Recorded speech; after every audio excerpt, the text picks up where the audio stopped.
Altab Ali was on his way home when he was killed. He'd been to a religious meeting. He was carrying some food he'd bought for the evening meal. It was broad daylight. As he passed here down Adler Street, he was set upon and stabbed once in the neck. Somehow he staggered the 200 yards into busy Whitechapel Road. People in a bus queue saw him. Here, he collapsed on the pavement, still bleeding heavily. A passerby cradled him in his arms until an ambulance arrived to take him to the London hospital. But 2 hours later, Altab Ali was dead.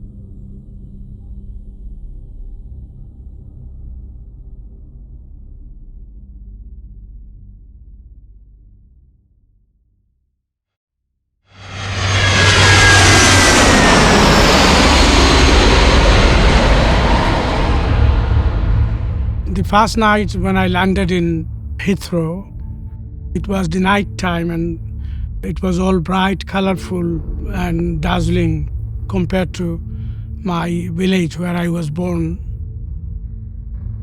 Life in the UK, I was told, was amazing, full of opportunities. People were supposed to be nice. The reality of life in the East End of London, the following morning when I woke up was not so much of a dreamland.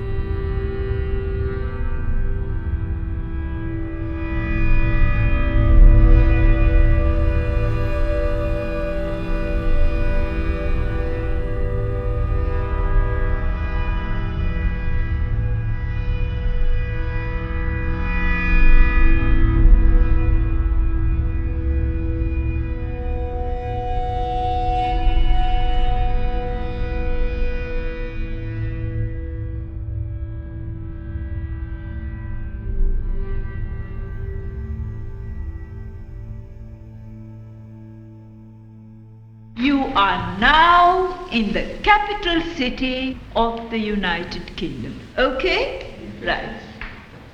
All of you come from Bangladesh, and Bangladesh is in what continent? Asia. Asia. That's where you live. You used to live. You're not there anymore. You used to live there. When we first came, we lived in a small room in a flat on Chickson Estate. The kitchen was very small, it had one toilet, had a bath, and you can imagine 12 to 15 people sharing a 3-bedroom flat. I cannot remember ever being able to invite a friend to my house or to the room, basically because there was no space.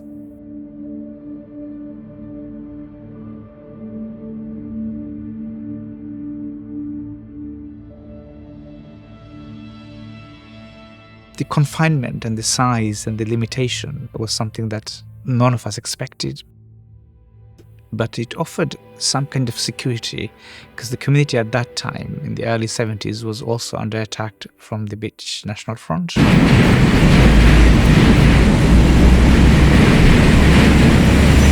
them out already, yeah. National Front news. Don't block the pavement either. Move on. I don't want you to take it. We don't want you here. The 70s is a much neglected decade, but as far as I'm concerned, it was the one that shaped the world we live in now. It's a decade of uncertainty. People were afraid of losing their homes, jobs were going, old industries where 3 generations of the working class had worked in were gone. And it was this, in times of uncertainty, extremism finds an audience. Things got worse for the Bangladeshis in the way they got worse for all immigrant communities across the country.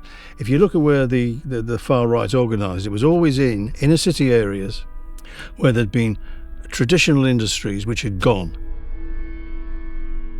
In London, it was the docks. Everything revolved around the docks. If you weren't working in the docks, you were working for a company to supply the docks with food, with transport, with engineering skills. It had gone.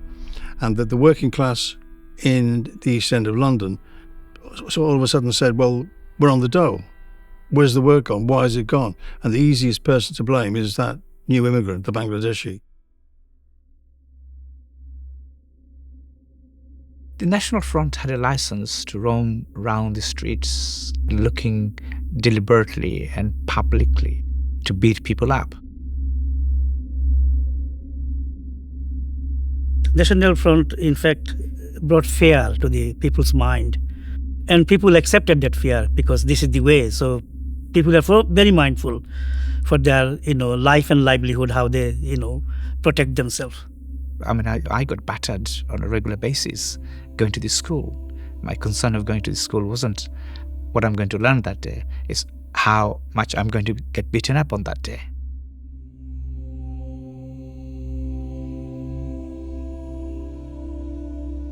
When I arrived here, I think it was a different world. It was a world where I couldn't go out and play freely. It was a world where I was beaten up purely because of my color. It was a world where there was no protection. If an incident happened to you, you got either insulted or beaten up, then you would be thinking, why is this happening to me? Was it supposed to be like this? Is this the civilized nation that I was supposed to come to?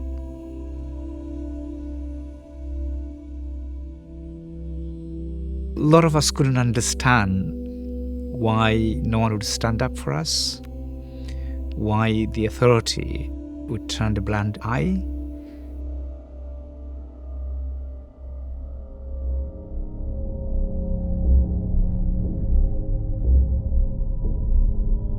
During that period of time, the early and mid-70s, I think there wasn't a single Bengali who was not attacked, insulted, or humiliated one way or another.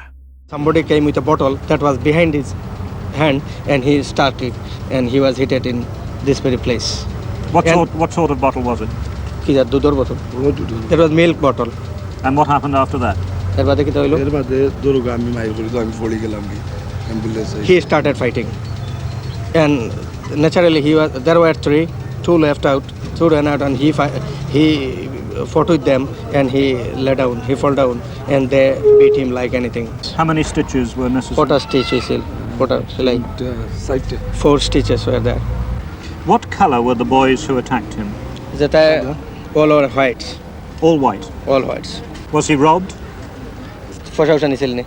Nothing stolen, nothing's taken from his money and everything. That was as it is in his pocket up to his unconsciousness. 600 meter, that is our life is. Beyond that, it's a danger. Okay, you can't really cross those lines. So our life here, in a sort of less than half a mile square.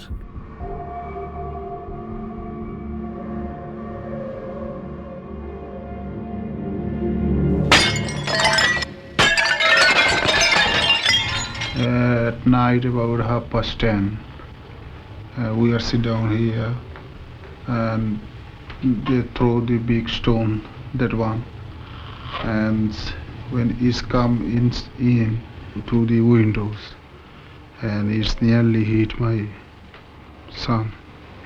And this isolation became an issue. We went to the GLC, we went to the Tower Hamlets Council, we protested, we talked to the councillors saying, isolated Bengali families get attacked. We want to live together. And they said, you'll form ghettos. I said, yes, we'll form self-protective ghettos. Great, right? Call it ghettos if you like.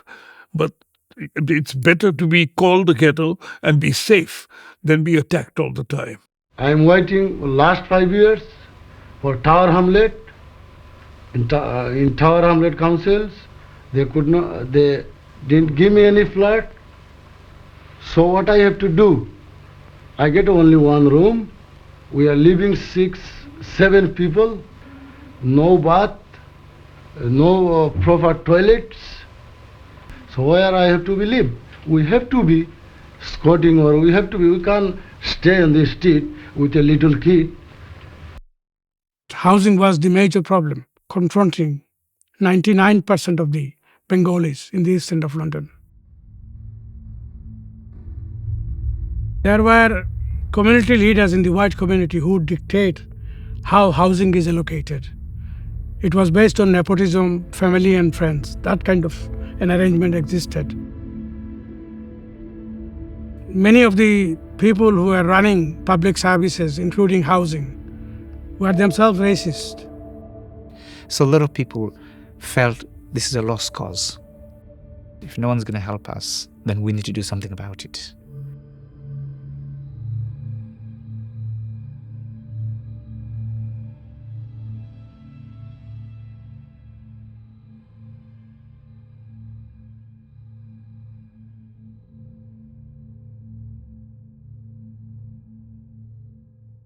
In 1974, I moved to London, knew some people who lived in the East End, stayed with them for a while, and then heard about squatting.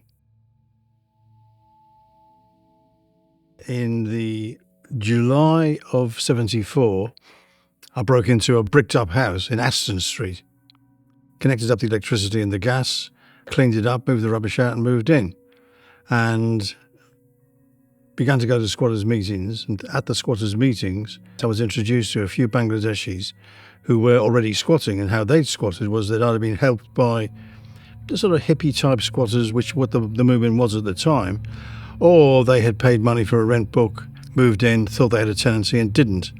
And that's how I met Bangladeshis. What would happen is we'd hear about, through the Bangladeshi grapevine, there's a flat off Cannon Street Road. We've heard the tenants are moving. The flat would then be watched, and as soon as they'd gone, somebody would be in the window, the lock would be changed, the mattress would be in the pots and pans, and it was squatted.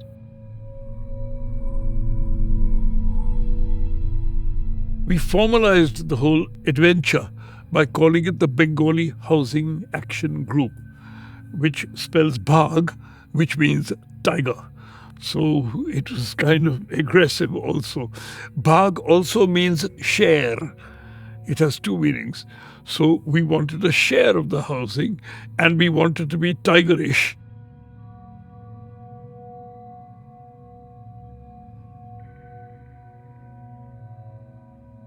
Nothing succeeds like success. Wherever they got into, from 74, 75 onwards, everybody knew about the squatters. Oh, so-and-so's relation, he's squatting. Has he been thrown out? No, there's one next door. You can move into it. It just snowballed.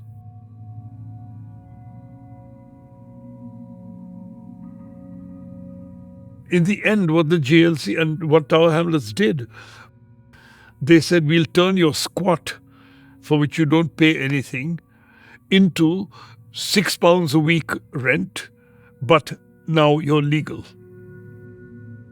And then we set about drawing up the list of 14 estates. Any housing on these estates, no reasonable offer would be refused. And they stuck to it. The squatting movement in itself petered out. 30,000 squatters in London. They started a few housing co-ops, most of which have gone. The Bangladeshi squatting movement is the only one which really has anything to show, which is the Bangladeshi community.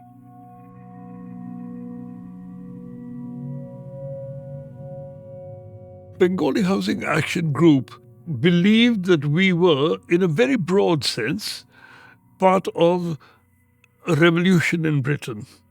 A revolution which would take the lower segments of the working class, immigrants who had come here, into a different section of the society. The Bengali Housing Action Group was essential in developing the confidence of a community to defend itself. People tend to think of the defence as fights on the streets, as patrolling, but in fact, if you say we're not going to suffer poor housing, you're going to organise against it, and we're going to occupy this empty block of flats, you're essentially saying we are defending ourselves. It's defence by We are here to stay, here to fight.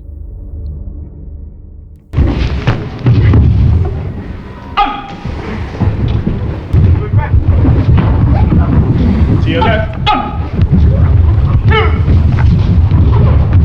It's for self-defense because many times has been beaten up by the white boys, and I'm angry with it. Always we run away. Isolated workers would be stopped by thugs, skinhead types, National Front types, and beaten up for no reason, just because they were brown. And it was called Paki bashing. And at the same time, as we were doing these squats, we thought we should do something about this. The self-defense groups were set up because there was no defense to racist attack provided to Bangladeshi community by the police. It was a failure of the police. We had a police station, still I think exists, on Lemon Street. You go there, wait at the counter. Somebody saw you and you are not, the one that they want to serve. So you wait there and wait there and wait there. Finally someone come and say, what is the problem? You report the problem, they put something in writing, okay? They don't even give you a reference. You feel yourself satisfied, but nothing happened. Police did nothing, absolutely nothing.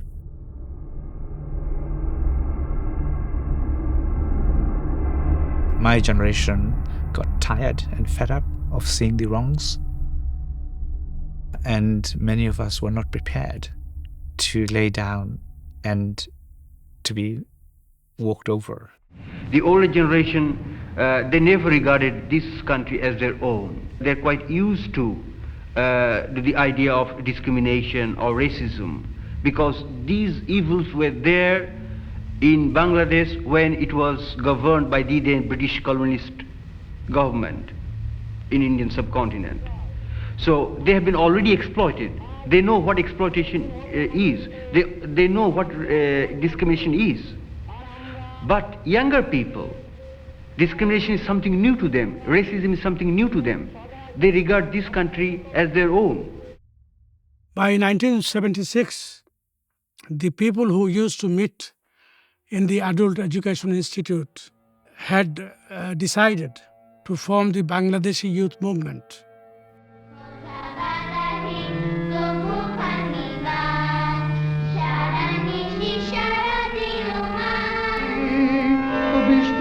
The very fact that we decided to form an organization for equal rights signifies to us in our minds and to the wider community a decision has been taken by the younger generation to fight back against racism. So it's decided there's going to be a demonstration, first of all a meeting. We got the Laz Cinema in Brick Lane, and we decided if we can fill the cinema, we'll have a little march around the area. In the end, there were 3,000 people. We couldn't get them in the cinema. They were just out on the streets. Let's get one! United fight! Let's get one! United fight! Let's get one! United fight! Let's get one!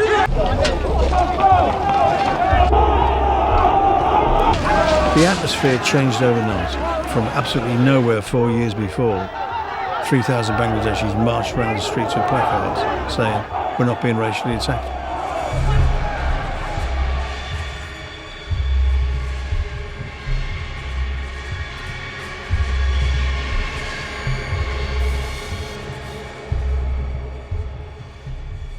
More and more people joined the vigilante groups.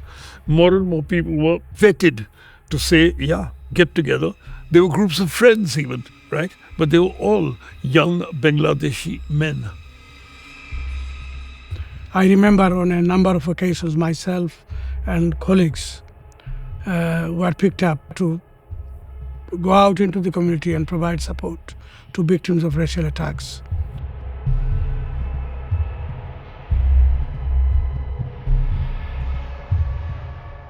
I was particularly involved in Bethnal Green.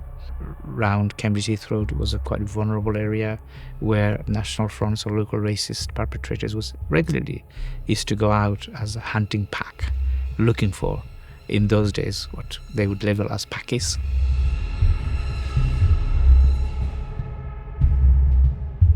It was important that we had the numbers. It was important that we could offer families a sense of security. And there were families who were sleeping in their rooms while we were actually sitting in their living rooms. But the most significant event that would be regarded as a turning point for the Bengali community would be the racist murder of Altaf Ali on the 4th of May 1978. Altaf Ali was the Bengali boy. He's from Bangladesh and he works in the tailor. He's a machinist. I know him personally. He was a very good boy, you know. After this murder, we think there is not only racial problem we have in this bar. We have housing problem, work problem, so many other things which is left by our older generation. They didn't do nothing about it. And we think this is very important for us. When we brought up in this country and we've been educated in this country, and we should, face all this thing, Intimidation, hit over the head, robbed of your money in the street was one thing. Murdering someone innocent on the street was a whole different scale of things.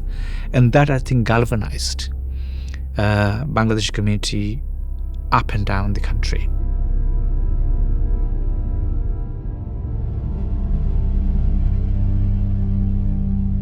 But it was the time, it was the context, the national and international context in which it was done. People are really rather afraid that this country might be rather swamped by people with a different culture. 78 was the combination of a lot of violence against immigrant communities all over the country.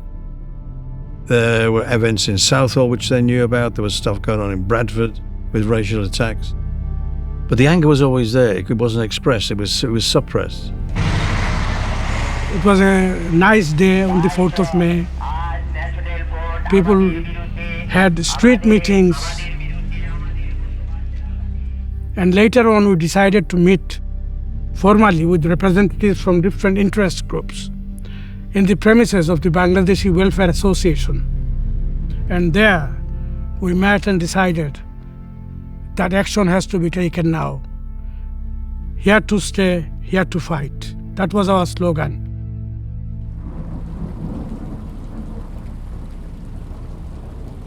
On the day of the march, all the activists were up early mobilizing people.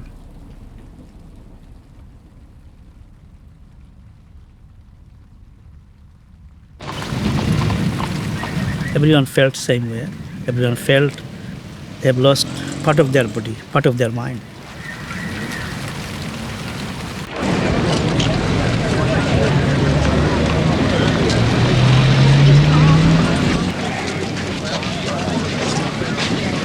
The march was one of mourning, but one of anger. It ignited a fire amongst the younger generation to do something.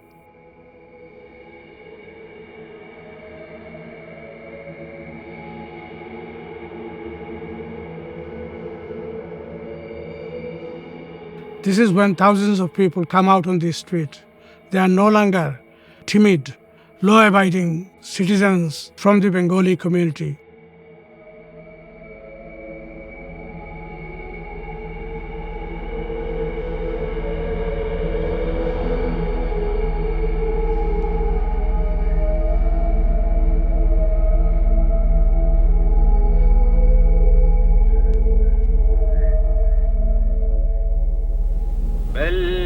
الأحياء ولكن لا تشعرون ولنبلونكم بشيء من الخوف والجوع ونقص من الأموال المال والأنفس والثمرات. That was the day Bengalis, for the first time, expressed their presence as human beings.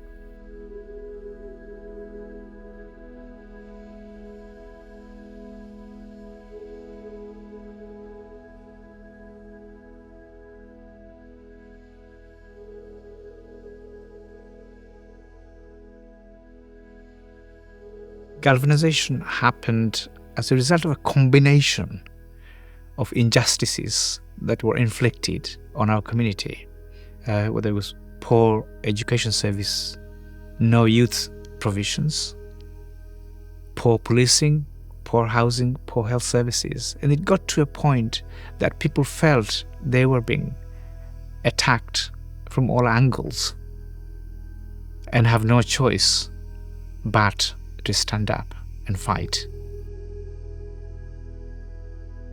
We set the agenda. We laid down the foundation.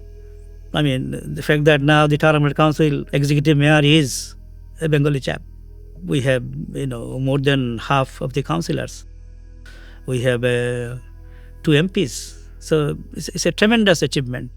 Would that move into politics have been possible without everything that happened? No.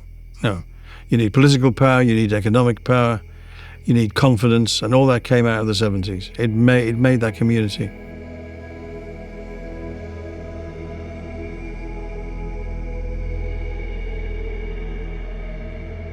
Our achievements should inspire people from any oppressed community to fight for equality, freedom, and justice.